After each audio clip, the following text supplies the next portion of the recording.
दोस्तों good evening. अच्छा, एक अनाउंसमेंट है। देखिए, आपने कहा था कि बैंक निफ्टी को भी शामिल करने के लिए, तो मैंने जो है बैंक निफ्टी को शामिल कर दिया अपनी एनालिसिस में, डेली एनालिसिस में। आपको पता है मैं निफ्टी में ज्यादा काम करता हूं और बैंक निफ्टी में थोड़ा कम करता हूं, लेकिन ट्रेडर्स जो है वो बैंक निफ्टी में बहुत ज्यादा काम करते हैं। ये चीज मुझे अच्छी तरीके से पता है। तो बैंक निफ्टी को भी हमने शामिल कर दिया एनालिसिस में। और एक अनाउंसमेंट है कि आज से मैं निफ्टी की ऑप्शन चेन एनालिसिस भी करूंगा। मैंने एक झलक जो है आपको आज टेलीग्राम अपडेट में दिखा दी थी, बता दिया था किस प्रकार राइटिंग की पोजीशन थी, कॉल राइटिंग की। तो सारी चीजों की डिस्कशन होगी। स्वागत है आपका आपके अपने चैनल टीके मनी में। मेरा नाम है Tribhuvan, NSN certified in equity derivatives में। जो नए लोग हैं वो टेलीग्राम पर आ सकते हैं, वो टीके मनी सर्च कर सकते हैं और वो टेलीग्राम पर आ सकते हैं। 3600 मेंबर्स पहले से हैं। अगर आप चाहें आप आ सकते हैं टेलीग्राम पर। टीके मनी आपको सर्च करना है। और अगर आपको फ्री में डीमैट और जो है ट्रेडिंग अकाउंट ओपन करनी है तो नीचे डिस्क्रिप्शन में लिंक है, अगर आप चाहें आप उस लिंक से अकाउंट ओपन कर सकते हैं। काफी बेनिफिट्स हैं, कुछ ऑफर भी है भी और फ्री भी है।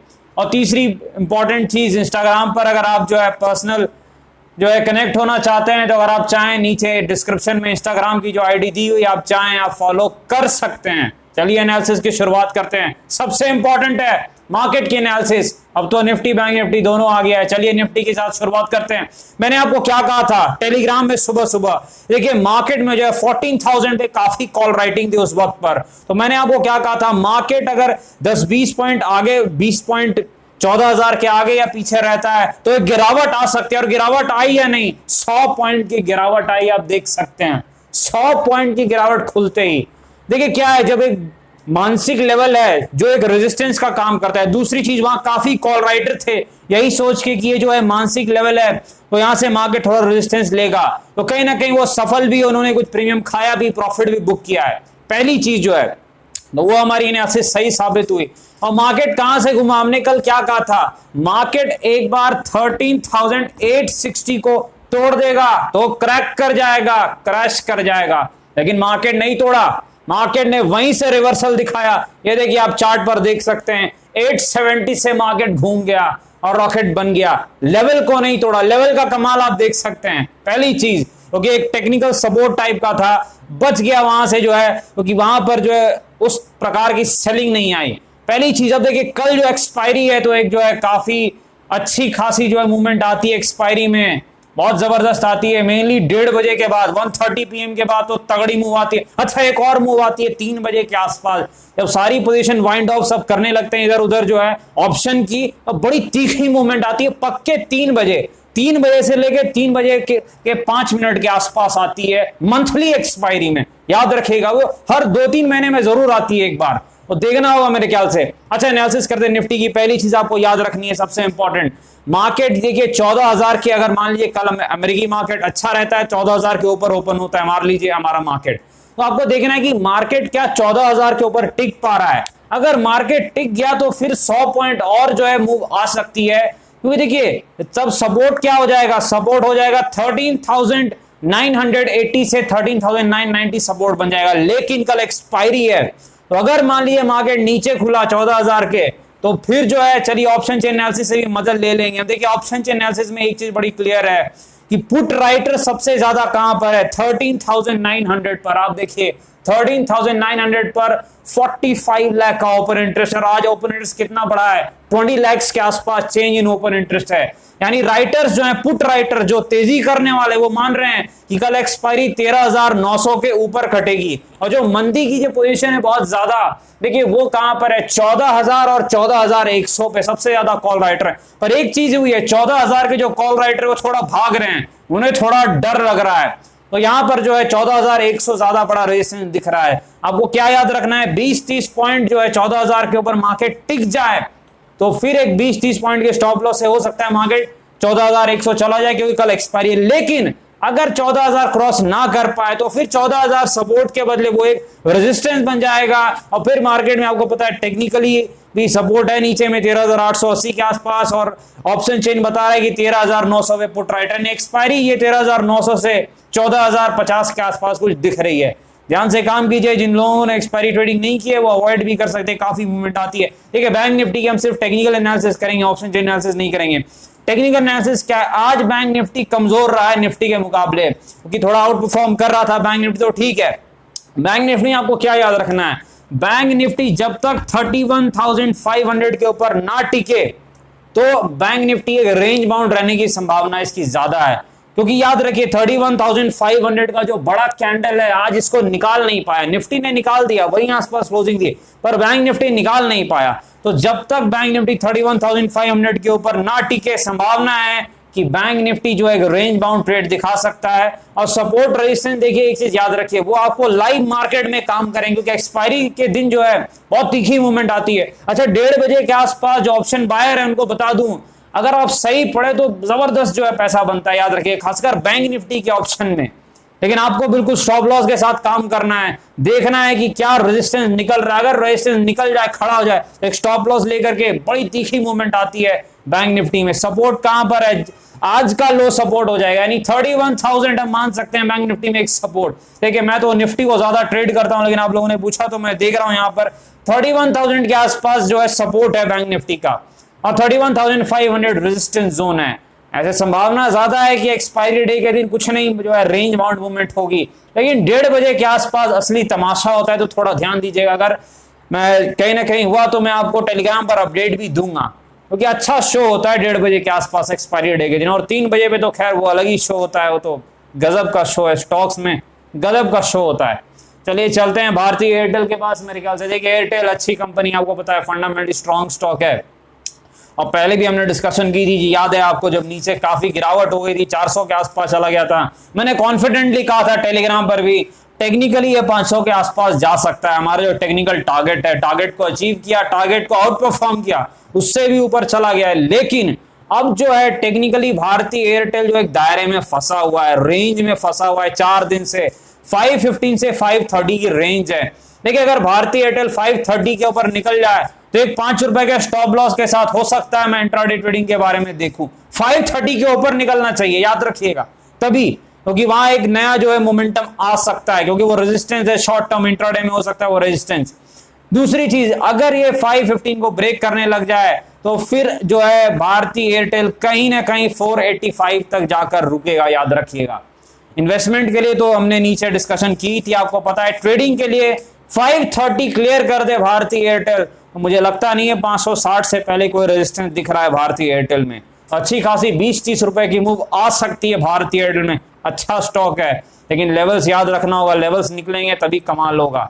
अभी काफी भागा हुआ है, लेकिन अगर 530 निकला तो टेक्निकली 5-6% तो देगा, जैसे फेडरल बैंक ने 10% दिया, आपने देखा। देखिए, अब चलते हैं मेरे ख्याल से यूपीएल। देखिए, यूपीएल में जब गिरावट हुई थी, कुछ बैड न्यूज आया था, न्यूज फ्लो नेगेटिव था, पर मैंने क्या कहा था, इसने अभी तक सपोर्ट नहीं तोड़ा, तो एक अच्छी बात है। और यूपीएल देखिए अच्छी कंपनी है, मैं काफी समय से इसे ट्रैक करता हूं, और काफी ट्रेड भी मैंने पहले किया था, आजकल तो नहीं किया, लेकिन अच्छी कंपनी, अच्छा स्टॉक है यूपीएल जो है।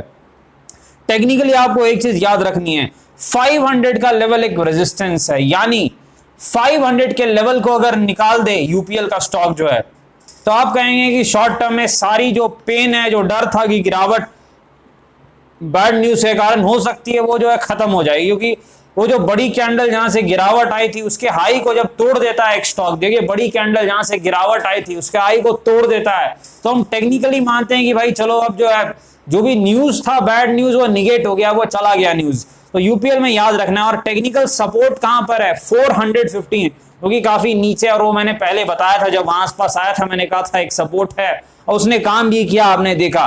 तो चलिए यहां पर चलते हैं आगे, ब्रिटानिया की तरफ। अच्छी कंपनी, बहुत अच्छा स्टॉक है, फंडामेंटली स्ट्रॉन्ग स्टॉक है, लॉन्ग टर्म कोर पोर्टफोलियो का स्टॉक है। कहां है वैल्यू, 3400 के आसपास। अगर ये 3400 के आसपास आ जाए, अच्छी खासी वैल्यू वहां पर है, क्योंकि वहां एक अच्छा डबल बॉटम सपोर्ट दिख रहा है ब्रिटानिया में। ब्रिटानिया में हमने काम भी किया है, मैंने आपको टेलीग्राम पर पहले अपडेट भी किया था, मुझे याद है ठीक से। तो 3400 एक अच्छा सपोर्ट दिख रहा है ब्रिटानिया में, और अगर किन्होंने लिया है तो 3800 जो है वो रेजिस्टेंस है, वो प्रॉफिट बुकिंग का भी लेवल है। टेक्निकली जो है अच्छा स्टॉक है ब्रिटानिया, लॉन्ग टर्म के लिए बहुत अच्छी कंपनी है। तो बाय ऑन डिप्स है, नीचे गिरावट हो, मान लीजिए मार्केट में कोई गिरावट आए, करेक्शन हो, ये सब स्टॉक जो है लेके रख देने जैसे हैं, 5-10 साल आप रख सकते हैं। अच्छा स्टॉक है, अच्छी कंपनी है ब्रिटानिया, आपका यूनिलीवर, नेस्ले। लेकिन गिरावट में दौड़ के नहीं लेना, मैं हमेशा कहता हूं दौड़ के नहीं लेना है। नहीं तो फिर फंस जाइएगा ऊपर के लेवल पर और फिर काफी टाइम वेस्ट हो जाएगा। अगला जो स्टॉक है देखिए आलोक इंडस्ट्रीज। देखिए आलोक इंडस्ट्रीज के बारे में देखिए न्यूज फ्लो आप पूछ रहे थे, कुछ एजीएम थी जो इनकी। देखिए एजीएम में मेरे ख्याल से कुछ बड़ा फैसला या कोई बड़ी चीज आई नहीं है, कुछ ऐसी बात नहीं हुई है जिससे स्टॉक प्राइस पर कुछ पॉजिटिव या नेगेटिव मोमेंटम हो, यानी एजीएम बिल्कुल न्यूट्रल सा रहा है। कोई जो है ऐसा न्यूज फ्लो नहीं है जिससे कि कोई बहुत तीखी चाल किसी भी तरफ आए। लेकिन ये तो बात है न्यूज फ्लो की, आपने जो कहा एजीएम उसकी। लेकिन एक चीज आपको याद रखनी है, काफी टाइम से रेंज में है, तो यहां पर आपको बस एक चीज गौर करनी कि अगर ये 21 के सपोर्ट को ब्रेक कर जाए तो फिर मेरे ख्याल से आपको और रुकना पड़ जाएगा। अगर आपने ऊपर के लेवल पर लिया है तो मेरे ख्याल से आपको और रुकना पड़ जाएगा, मतलब कितना 3 से 6 महीने और रुकना पड़ जाएगा, सीधी बात है। 21 का सपोर्ट टूट गया क्योंकि बहुत टाइम से सपोर्ट के आसपास है, तो चांसेस यहां पर है कि अगर मार्केट ने कमजोरी दिखाई तो कुछ हो सकता है कि सपोर्ट ब्रेक हो सकता है। लेकिन यहां पर देखिए टेक्निकली मजबूती कब आएगी, पहले कम से कम ये 22 तो निकाल दे। देखिए 22 भी क्रॉस नहीं कर रहा है, 22 का लेवल कम से कम निकाल दे, जहां 4 दिन से कंसोलिडेट हो रहा है। देखिए 4 दिन के कैंडल का जो हाई है, यानी आप कह सकते हैं वीकली हाई को निकाल दे, एक तेजी आ सकती है। कहां तक आ सकती है? 27-26 के आसपास, यहां तक 26 जो हाई है। क्यों वहां तक? क्योंकि ऊपर में बहुत बड़ा रेजिस्टेंस है। कहां पर बहुत बड़ा रेजिस्टेंस है? 27-30 के बीच में एक बहुत बड़ा रेजिस्टेंस है। कहां पर आपको पता है पुराने लोगों को? 27-30 के बीच में बहुत बड़ा रेजिस्टेंस है। तो यहां पर जो है एक जो है फिर से दिक्कत हो सकती है, मतलब प्रॉफिट बुकिंग आ सकती है। और कैसे घूमेगा वो तो मैं रोज बताता हूं, जो वॉल्यूम मैंने आपको बताए हैं और प्राइस एक्शन अगर वैसा हो तभी जाकर के स्टॉक घूमता है। याद रखिएगा, बड़ी तेजी तभी स्टार्ट होती है किसी भी स्टॉक में, कोई भी रॉकेट स्टॉक में ऐसे ही होता है।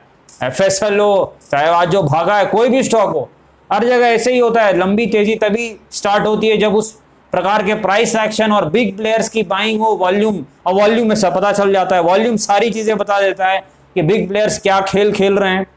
वॉल्यूम भी बताता है कि बिग प्लेयर्स के जो इरादे क्या हैं किसी स्टॉक में। बहुत इंपॉर्टेंट होती है वॉल्यूम की एनालिसिस, लेकिन यहाँ पर ध्यान से जो है काम करना है। तो याद रखिएगा कि 21 के नीचे टिक चला जाए मान लीजिए, तो फिर आपको जो है 3 से 6 महीने रुकना पड़ेगा, क्योंकि एजीएम में कोई बड़ी अनाउंसमेंट तो मेरे ख्याल से हुई नहीं है। तो ये चीज़ है, थोड़ा याद रखिए। काफ़ी हमने ट्रैक किया आलोक इंडस्ट्रीज को। देखिए अगला जो स्टॉक है आरबीएल बैंक। देखिए अच्छा स्टॉक है ये कंपनी। देखिए 100 रुपए के आसपास था। किसी ने मुझसे पूछा था, मुझे याद है आरबीएल बैंक के बारे में, क्या ये यस बैंक तो नहीं बन जाएगा? मतलब यस बैंक के साथ जो हुआ 400 का यस बैंक 10-15 रुपए पे आ गया था। मैंने उनको कहा भी था आरबीएल बैंक ऐसा नहीं करेगा, 9500 बहुत तगड़ा सपोर्ट है, जब तक इस सपोर्ट के ऊपर है किसी प्रकार की कोई दिक्कत नहीं है। आज आरबीएल बैंक डबल हो गया, 100 से सीधे 200 पार चला गया। लेकिन अब कहां पर रेजिस्टेंस है?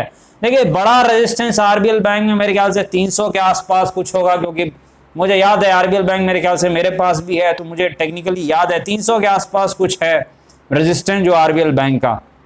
हाँ 300 के आसपास। पहला रेजिस्टेंस 245, यानी जो ट्रेडर टाइप के लोग हैं, ठीक है, 245 को अगर निकल जाए, खड़ा हो जाए, तो फिर एक जो है अच्छी चाल आ सकती है इसमें। लेकिन आपको याद रखना है रेजिस्टेंस पर भी काम बहुत ध्यान से करना होता है, क्योंकि अगर रेजिस्टेंस मान लीजिए निकल के फिर नीचे आ गया तब वो डबल टॉप बन जाता है, गिरावट हो जाती है। तो काम कैसे करना है? रेजिस्टेंस क्लियरली निकले तो वहां पर एक स्टॉप लॉस 5 रुपए का लगा करके 1-2% जो भी आपको ठीक लगे, वॉलेटाइल स्टॉक है तो 2% का स्टॉप लॉस लगा के खेला जा सकता है। लेकिन काफी भागा हुआ है आरबीएल बैंक भी, बहुत ज्यादा भागा हुआ है, डब तो डबल हो गया नीचे से। देखना है 300 के आसपास असली रेजिस्टेंस है, जिन्होंने नीचे लिया है वो वहां तक जाए तो बिल्कुल कहीं ना कहीं प्रॉफिट बुकिंग का लेवल है। अच्छा अगला जो स्टॉक है यस बैंक। यस बैंक के बारे में न्यूज काफी आती है, हर दिन कुछ ना कुछ न्यूज आती है, पर यस बैंक कुछ नहीं करता है, बिल्कुल रेंज में रहता है, एक दायरे में फंसा हुआ है। जब से इसने जो है रेजिस्टेंस लेवल से बिकवाली दिखाई है, जो हमने कहा भी था, मैंने आपको बताया भी टेलीग्राम और यूट्यूब वीडियोस में भी, जो एनालिसिस वीडियोस में, कि 22-25 नहीं निकाल पाएगा यस बैंक शॉर्ट टर्म में, और वही हुआ। यस बैंक नहीं निकाल पाया 22-25 का, बड़ा रेजिस्टेंस था, 21 से ही घूम गया। और अब कहां पर है? जो 15-16 के आसपास जो सपोर्ट जोन है, ये देखिए बड़ी कैंडल का जो लो है ये इसका सपोर्ट जोन है। और दूसरी बात 40 डे एक्सपोनेंशियल मूविंग एवरेज भी 16 के आसपास है। 40 डे एक्सपोनेंशियल मूविंग एवरेज काम करता है स्टॉक्स में कहीं ना कहीं जो है। वैसे मैं ज्यादा इंडिकेटर का इस्तेमाल करता नहीं, लेकिन थोड़े बहुत इंडिकेटर्स लगा लेता हूं। तो 16 के आसपास ठीक है, एक रेजिस्टेंस है, सॉरी सपोर्ट है वहां पर जो है यस बैंक में। यस बैंक में पहली तेजी तो तब आएगी जब कम से कम ये 18 के ऊपर चला जाए, कम से कम 18 के ऊपर जाएगा तभी तो 21 तक भी जा पाएगा, अदरवाइज जो है वो फंसा रहेगा दायरे में काफी टाइम तक, ना ट्रेड किया जा सकता है ना ही जो है कुछ और किया जा सकता है। कहीं ना कहीं ये चीज याद रखिएगा। लेकिन यस बैंक अगर यहाँ से टूटा तो फिर 15-16 जो है सपोर्ट वही सहारा है, क्योंकि वहां पर वॉल्यूम हुए थे, देखिए कितने वॉल्यूम हुए थे ये, तो 15-16 के आसपास जो है वो सपोर्ट रहेगा। डिस्क्लेमर आपको पता है वीडियो एजुकेशनल पर्पस के लिए, कृपया अपने फाइनेंशियल वैसे बातचीत करके कोई फायदे बाजार में काफी जोखिम है ध्यान से काम करें। धन्यवाद।